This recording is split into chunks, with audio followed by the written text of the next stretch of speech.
Pewarisah Tahta Mojopahit bagian 13. Sunan Kudus bertanya. Ana curiga kalawan warangka. Yen mungkaton warangka, aneng ngendi curiga nira. Ada keris dan warangka. Manakala hanya terlihat warangka, di manakah kerisnya? Ki Ageng Pengging menjawab, amanjing warangka. Manunggal anyawiji. Masuk ke dalam warangka. Manunggal menjadi satu. Sunan Kudus tersenyum, lantas bertanya lagi, yen mungkaton curiga, aneng ngendi warangkaneki? Manakala hanya terlihat keris, di manakah warangkanya? Ki Ageng Pengging menjawab, amanjing curiga. Manunggal anyawiji. Masuk ke dalam keris. Manunggal menjadi satu. Kemudian Sunan Kudus bertanya, yen musna ilang lelorone, dumunung ing ngendi?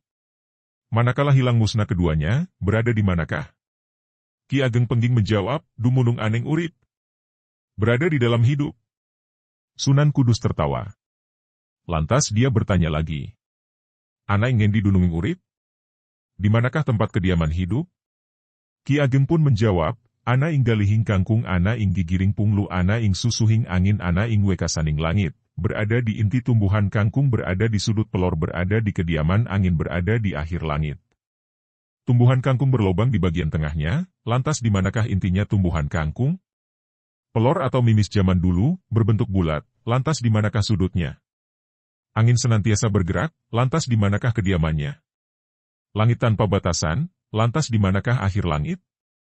Inti kangkung, sudut pelor, kediaman angin dan akhir langit, disitulah tempat kedudukan hidup berada, damar Sasyangka. Kembali Sunan Kudus tersenyum, dan Sunan Kudus belum puas. Kembali dia melempar pertanyaan.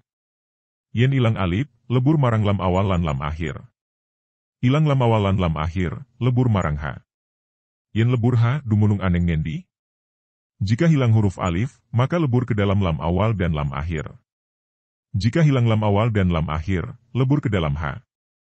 Jika lebur ha, berada di manakah? Ki Ageng menjawab, urip. Hidup. Sunan Kudus menyela, alip jisimingsun. Alip jasadku. Ki Ageng menyela juga, angraga ningsun. Angragaku. Sunan Kudus menyela lagi, lam awal lan lam akhir nafsu ningsun. Lam awal dan lam akhir nafsku. Ki Ageng menyela juga, wenge suksma ningsun. Wenge suksmaku. Sunan Kudus menimpali lagi, huruh hingsun. Hurohku. Ki Ageng menimpali juga, mang atma ningsun. Mang atmaku. Sunan Kudus, Allah asmaningsun. Allah namaku. Ki Ageng Pengging, hong asmaning wang. Hong namaku. Sunan Kudus, alip, lam awal, lam akhir, hu, Allah. Ki Ageng Pengging, ang, wng, mang, hong. Ang wng, mang, hong, am buem, mam, aum. Sunan Kudus diam. Lantas menantang secara halus, yen tebu eruh legine, yen endo eruh dadar. Apabila tebu nyata manisnya, apabila telur nyata isinya. Ungkapan ini adalah ungkapan khas Jawa, yang maksudnya meminta bukti nyata dari semua yang telah diucapkan. Damar Sasyangka. Ki Ageng tersenyum dan berkata, sumangga ing karsa. Silakan.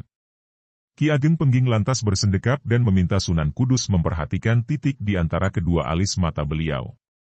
Lantas, Ki Ageng memejamkan mata. Sunan Kudus awas, dia lekat memperhatikan titik di antara kedua alis mata Ki Ageng Pengging. Suasana mendadak berubah, ruangan di mana Sunan Kudus berada, terasa hampa, senyap dan seolah tanpa suara sama sekali. Beberapa detik kemudian, Sunan Kudus mendadak tersentak manakala dia melihat cahaya terang nan lembut memancar dari titik di antara kedua mata Ki Ageng Pengging. Cahaya yang lembut itu menerobos kesadaran Sunan Kudus. Dan di sana, di tengah hempasan cahaya tersebut, Sunan Kudus melihat dirinya berada di sana.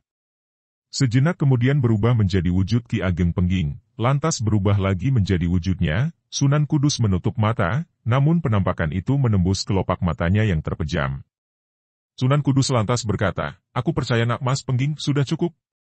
Ki Ageng Pengging tersenyum, dan cahaya lembut yang memancar dari titik di tengah kedua alis matanya tersebut, mendadak sirna tanpa bekas. Sunan Kudus membuka matanya dan menatap Ki Ageng Pengging tajam, sembari berkata, kabarnya, nak Mas Pengging mampu mati sajeroning urip. Urip sajeroning pati? Ki Ageng Pengging menjawab, Kanjeng Sunan, saya tahu, Kanjeng Sultan Demak menganggap saya sebagai kelilip, penghalang beliau. Tidak usah berbasa-basi lagi.